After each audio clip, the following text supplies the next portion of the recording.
Anong plano mo dito, Dara? Ano po, sa kapatid ko po. Sa kapatid mo, yung sa operation. Ano po? Grabe. Paano naman yung sarili mo? Hindi po, okay lang naman po. Ha? Okay lang naman po kahit walang ano sa akin. Di yun sa amin okay.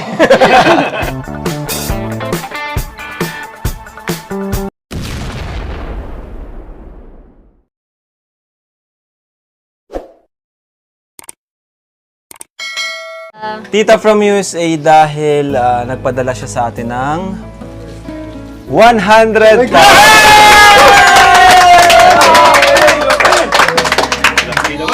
Ayan, saktong-sakto kasi si Dara ay kailangan niya ng... Oh my God. Makakaiyak. pero yun nga, Salamat po. itong 100,000 ay ang condition niya is hindi namin pwedeng ibigay sa'yo lahat kasi mahirap Opo. maghawak nito. So okay lang sa'yo na ako maghawak. Opo, okay lang. Pero pag may kailangan ka, message mo lang ako. Kagaya ngayon may kailangan ka, di ba? Opo. Yung sa operation ni DM po. kapatid mo, ano? Pero 100,000 po, grabe, napakalaking bagay. Halos si Dara na lang po talaga ang ang tawag dyan, ang nakakatulong dito sa kanyang mga kapatid, kanyang pamilya, siyang nilalapitan po, nilalapitan niya. Pero yung papa niya may trabaho din naman, pero di rin sapat kasi marami sila, no?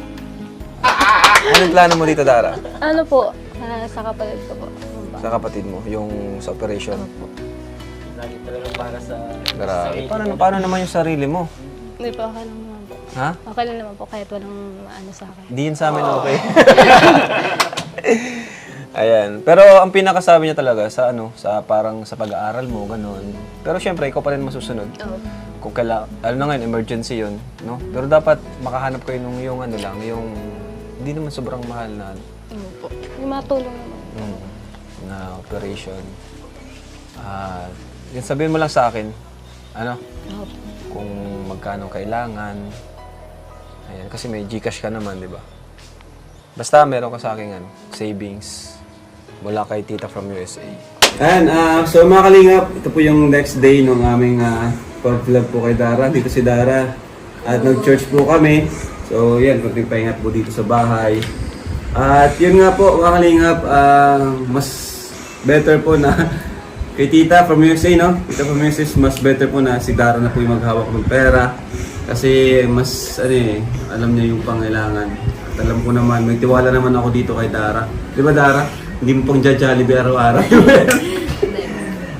Yun na po, joke lang po. So ito, Dara, yung 100,000. Ayan. Di ba, inano ko na yung 10K dito, So ito po yung 100,000 at yun.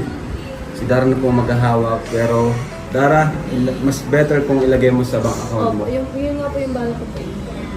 Ano pala yung plano nyo ng yung pamilya dito sa 100K? Ano po yung kalahati po, ilalagay ko po sa bangko. Tapos Sa bangko yung kalahati? Yung kalahati po, dun po sa bayad kung ano mo pong kailangan. Okay. Mga gastusin, like mga pang grocery po. Grocery. Sige. Oh. Sa school. Sobrang... Ito, Dara. Diyan mo. Ayan. Ngayon, ilagay mo na kaagad sa bank account mo. Pero paghawak ng perang ganyan, lalo.